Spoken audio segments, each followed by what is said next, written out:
Welcome back to my channel. I'm Seraphine Rocha, and I'm with Chelsea Atia. Hi. How are you? I'm good. How are you? I'm doing really good. I love that we were both in sync over this. Usually Chelsea and I, when we do reviews, we plan out what we are going to. Mm-hmm. And this one, I don't know if we'll call it a review. We'll just call it a love fest, a discussion over this. This was serendipitous because I feel like I didn't know you were seeing it. You didn't know I was seeing it. And we both loved, I didn't know you loved Anthony Bourdain, but it makes total sense now. Like he's totally someone you would love. I love him too. Loved him, love him. Yes. So it's really cool to sit down and talk about this documentary because there's so much to get into. There really is. So this documentary is called Roadrunner, and it opened up this last weekend. Yeah. And Morgan Neville is the film director for it. And if you're a documentary person like me, which I am, he also did the Won't You Be My Neighbor, the Mr. Rogers documentary, which was a tear jerker. I mean, I didn't think it was going to be. Yeah. I went in, thinking it was going to be one way, and he really knew how to tell the story of someone like Mr. Rogers, who wasn't a dark figure like Bourdain was. Yeah. This was really an interesting kind of feeling in the beginning because I knew quite a bit about Bourdain, but I didn't really know much about right before he wrote the book. I knew him when he wrote the book, when he was at Leal, and then, his shows that were on the Travel Channel and CNN. Yeah. So what were your thoughts about the cook life? I mean, that was wild to watch that. It was wild. And I, like you, I didn't know much about him at all prior to really even his show. I just knew I love traveling and I love travel shows. So I flocked to him because I like the way he did travel, where he submerged himself into culture, and he didn't like touristy things. He visited Egypt and he didn't even go to the pyramids. So I loved the way he did travel. And I loved his mindset about it. He said several quotes that just really hit home with me. But seeing his life prior and just that grind, that working all the time, and he had drug issues and all this wild life, and then it's kind of crazy, it just all happened. Yeah. Where he didn't even travel before he started the travel. That blew my mind. Show. What was so interesting, what I liked was they talk about how Bourdain was really interested in writing even at a very young age. Yeah. I think he had his other hat in life was really a journalist. Totally. And then he was such a film buff. Yeah. He loves music as well, but the film part was always intertwined in his shows. He would give homages to certain movie scenes, and he would also have soundtracks and stuff where he would be referencing a specific film and taking you through a moment on his travels, which again was so cool to see him in his original apartment. And I didn't know that he was married to his high school sweetheart. I didn't either. I mean, he was married to her 30 years. Yeah, a long time. It was crazy. And I'm wondering if I have a couple of thoughts before I forget them, but for this one, I'm wondering if the success is what changed him, and I actually feel like that's a definite yes. And then he just grew in a different way, and then they grew apart. Something that I wanted to hit on is when we just talked about how he had never traveled before. That's just a sure sign that it's never too late to start traveling. 100%. Because he's been to so many countries and had all these experiences, but I think he didn't start till he was 50. Well, it was crazy. Well, he wrote the book right around 43, 44, right around my age. And what was so interesting, and I think why he really resonates with so many different people, is that he was very upfront about that he lived a hard life. That he was first a line cook, then he got to be a sous chef. But even at that, he didn't really say that he had met the most success he's ever wanted in his life. Yeah. So, and he totally admits that the book was what catapulted him.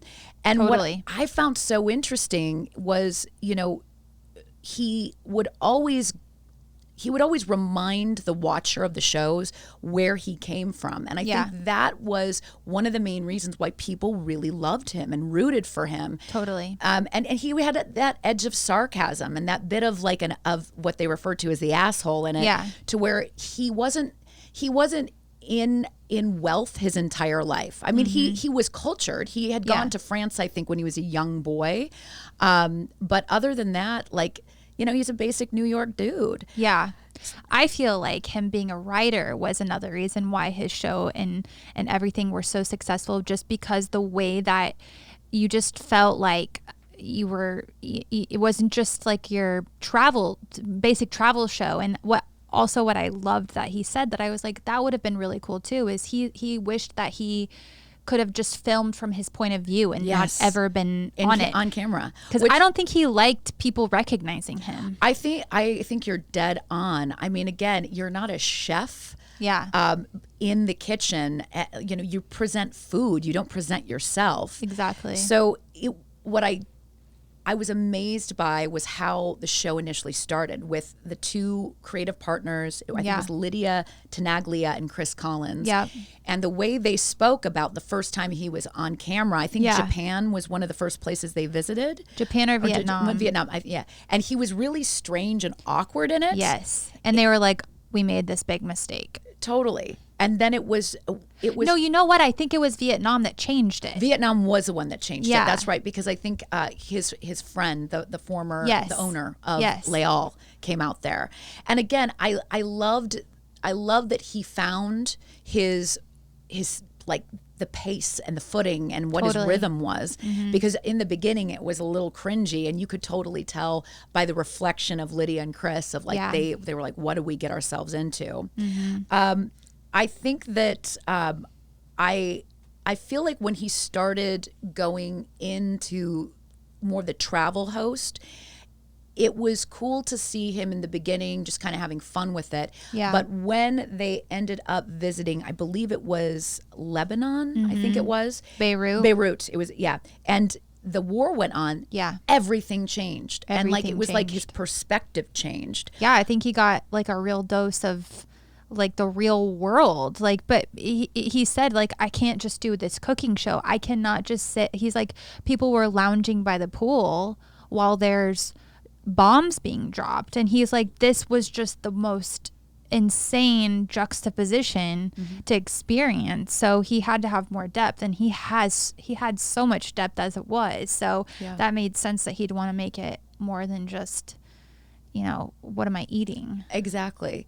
The emotions that came out just through his face during this specific episode was so interesting, because he started to become what I would say like more of a weathered guy. Yes. I could see all of a sudden that the travel was now about giving a clear picture about the country's culture, the people, the reason why the cultures were the way they are. Yeah. He had he felt like he almost had a duty, I think, because of his platform. But then the other thing that really kind of stuck with me, that's so parallel. I find myself fascinated by a lot of things that are very similar. I love people who work with animals, right? Yeah. I've always loved it, but I say over and over and over again, I don't know how you can see so much pain and see these animals in such bad conditions, and you wake up the next day and you do it all over again, and you don't like fall over and bawl. Like I am getting better about it, but it was the same thing with him is you know, he's interviewing these people. Yeah. You know, there was one, I think, from the killing fields, and he had lost his leg, and you know, he's interviewing this man and his family, eating a meal with them. Yeah. And you see this real sense of, I'm not going to tell the story in this pretty little edited picture. Yeah. I'm going to tell you that this was wrong. Yeah. I loved that he pushed for that too. Yeah. It was so beautiful too, the way they edited the film. Yeah. Because they did cut out scenes where you're watching him in the middle of, big, vast courtyards, or in the middle of the street with chaos around him, or very quiet in a field. And you can see the wheels turning, and you can also see the melancholy, because I think when you're exposed to so much, and if you're not somebody who, if you're like me, I'm an empath, so I feel a lot of things. I actually think he had quite of an empath in him. Totally. I just don't know where you store it. Yeah. Especially when you come home. And that was the beauty, I think, of his relationship with Octavia. I remember watching the episodes with her, and I think it was on No Reservations, and they went to her family in Italy, and I was literally like almost in tears of just how at ease and how much joy he had with her. Yeah. And then his love for jujitsu, they both did it together. Yeah. I mean, this was like a renaissance for him, I think. I think, you saw him have this window of time where, a lot of people go, can you have it all, right? He had the family, he had the show. But then, when you're traveling 250 days out of the year, and then they gave some absurd amount of like 2,000 plus times around the earth. Yes. I mean, he did 93 countries. Yeah. It was crazy. Crazy thing is the ones he didn't visit. I looked those up. Really? So he didn't do the Sudan, where people are starving. Yeah. He just felt like it was, Switzerland, he was very much like, Yeah. Like he didn't feel, he probably didn't have like an angle or depth for it. I mean, it's a beautiful place. Gorgeous. But it was so interesting that he didn't feel very drawn to that country. Another country he didn't do was Yemen. And he said it was being torn apart by civil war. Yeah. And to really come into that and do a show where it's like, you can travel to Yemen. Yeah. You really can't. Right. The one country he did do, which was wild, was the Congo. Yes. And that was some dark, that was the stuff where he killed the animal in the jungle. Yes. It's very difficult to get into the Congo. Yes. And I think it was one of the only shows that he did in a country to where, honestly, you and I, like for us to be like, hey, let's go to the Congo. Yeah. It's just not a feasible place. Totally. And risky too. Oh. But you know what I was going to say is travel changes you, so for him, I also think that he definitely had some mental health issues. Yeah. So to go to these, and not only does travel change you, but when you go to countries that your eyes are like just open to so much more, it's hard to come back to your like normal life and just act like you didn't see what you saw 2 days ago. Yeah. You know what I mean? So it's, I think Pandora's box. It's like you can never go back to being this kind of like naive person. Especially if you're an empath. Yes. Especially. Because I think as an empath, sometimes it's hard to, because I'm also an empath, it's hard to decipher what emotions are yours and what emotions are someone else's that you're putting on you. Yeah. So I feel like for him, he probably struggled with that as well. He really did. And, we were talking off camera and you made reference to something that you really related to. Yeah. Of the traveling and coming home and leaving. Yeah. He said, there's no better feeling than coming home. And then there's no better feeling after you come home to leave again. And I kind of feel that a little bit. I mean, I love my home base. But I also, if I'm there for too long, I get really like, I got to get out of here. feel like almost claustrophobic a little bit. I don't know if that's exactly how he felt, but that quote really resonated with me really, really strongly. There's a moment that he has with Eric Repair, who is an amazing chef. I mean, he's just such a cool human being. I loved their friendship. Their friendship was beautiful. It was. And I thought the conversation, about, again, death. He makes reference, and the All the way time. they edited the film where they showed how many times he referenced death was insane. Yeah. But this one in particular, I remember because of a couple things. Number one, you brought me cucumbers last week, but he said he was going to come back as a sea cucumber. Yeah. And he said Eric Repair was going to be a Yorkie. So, and they're having this discussion, which seems funny, but he was making the commentary of, you better live this life. Yes. You better live it, because you don't know, we have no clue what's happening. Yeah. And Eric Repair was so interesting when he was talking, and he obviously wouldn't talk about, I mean, he's the person who found Anthony Bourdain. Oh, he is? I He didn't is. know that. Yeah. And you can just feel in him this real sense of, I'm going to share this because I love the man. Yeah. But boy, the montage of hurt in this. The artist, I think he's a Japanese artist. Yes. I mean, when he was talking about, he basically said Tony is an asshole. He starts out the documentary like he committed suicide, and like you're in the chair going, whoa, where are we going with this? I just got goosebumps thinking about it.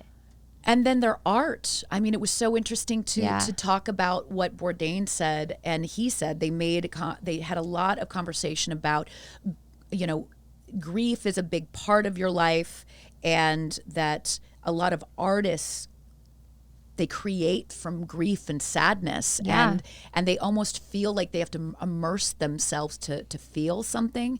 And I think as an empath, again, I have lots of moments to where if I can't turn my emotions off. It's really hard. And hard. I feel more alive when I'm in the depths of sadness, or I'm in the highest of highs. Yeah. And it isn't healthy. I mean, I realize that, and watching these people remember him and talk about the effects that this tornado of a man had on them was just insane. The hardest thing for me to watch, though, was the last 15-20 minutes when they're talking about his relationship with Asia. Yeah. So Asia Argento was a huge pillar in the Me Too movement. And I remember seeing her again in a few of the episodes with him. Very different from Octavia. She's very sensual, and she's very serious and very Roman and and then you see him just want so badly to do everything for her. Yes. And the addict in him, he was addicted to her. Dove into her. Yeah. I mean, to a point to where he would be on talk shows and he would segue from talking about what he's doing on his TV to Me Too. Yeah. And people getting very uncomfortable, take a breath, slow it down. Yeah. And then, they made the reference to him seeing online her with another person. And I mean, she was a very colorful human being. Totally. And then shortly after, he killed himself. Yeah. I think that's my only criticism of this documentary. I read a lot of articles about it because I wanted to know the why of why they interviewed all of these people. Yeah. But they wouldn't interview her. Was it that they wouldn't interview her? Or did she not want to do it? It may have been both, but he made it very clear he didn't pursue it. Okay. And he did it out of respect, I think, for Octavia, the second wife. But then also, he said people were asking too many questions about, the why behind the suicide. And we wanted to flesh out who the man was. Yeah. I think by telling the side of her story with her not in it. Yeah.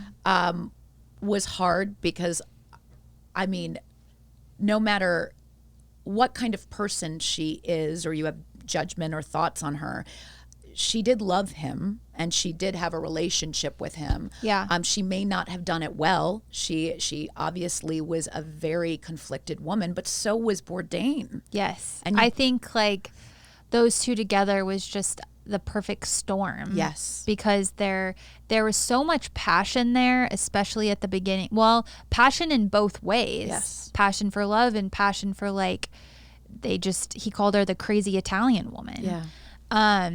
And they definitely painted her as the antagonist in this documentary and almost set it up as she was the reason behind. And I think not having her on created more questions. It did. Because I think if she would have given her perspective, we might see it in a different way. But I mean, you mentioned earlier about him interviewing the man that had his leg blown off. Yeah. Then later on, when Asya was like directing, there was a scene of him in this like market. I can't remember what country they were in, but he was interviewing these two men that were taking asylum. Yes. And while they're starting their story, Asya like cut. And he was like, he cut off the emotion too. He did it with her. It with her. And the producer was like, that's just so not, here are these two men that have taken asylum, and then they're cut off mid-sentence, and it just was so not organic. It was just rude, basically, and it wasn't like how he used to be. So anyways, that was just like very much painting the picture of Asya's like her influence. Effect on him. Totally. I mean, it was like he had tunnel vision for her. He absolutely did, though. I don't think there's any question about that, though. Even if she were to go on an interview, I mean, he was pretty like stuck on her. Yes, he was. And to a point to where, he was firing people who had been working with him for years.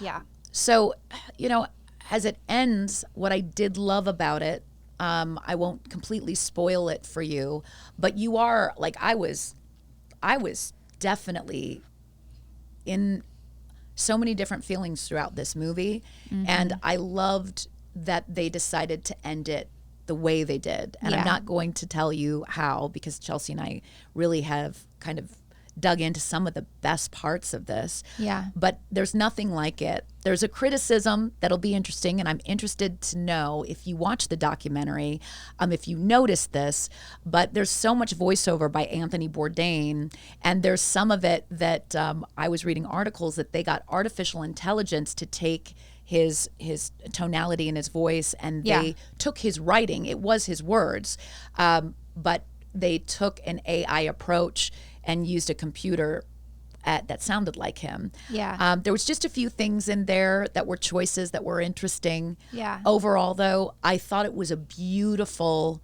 love letter to his life. It was. And it made me miss him more. Oh, it did, didn't it? I'm like, I just wish like I wasn't ready, Yeah, I feel like I don't know if he would have if he had lived, if he would have done it again. You know what I mean? I feel like there was just so much more life there. I think what we can take from it, or at least I'm going to take from it, is you can have a renaissance at any time in your life. He was 44 when all of this success came to him. Yes.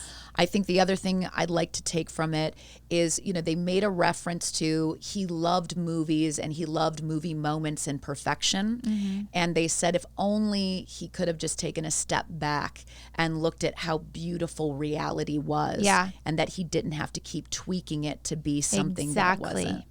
How about you? What was your biggest takeaway from it? Just mental health and how big of I liked that it shined a light on it, and that no matter how successful, how famous you are, everyone deals with things, and it's okay, and it's okay to talk to people, and it's okay to ask for help. And I just think that was important too. I feel like we've lost a lot of people because of mental illness and suicide. Robin Williams is another one of my favorites, and just devastating to see him go. And I think that was the biggest thing for me. I love Anthony Bourdain. Love all of his work, his shows, everything, and I love his message. And I think it was a really beautiful celebration of his life too. I loved it so much. So if you're like me and you like a little bit of the melancholy, I mean, I saw so many parallels with Afterlife too in this. I mean, he had a little bit of the personality that Ricky Gervais brings to Tony. Yeah.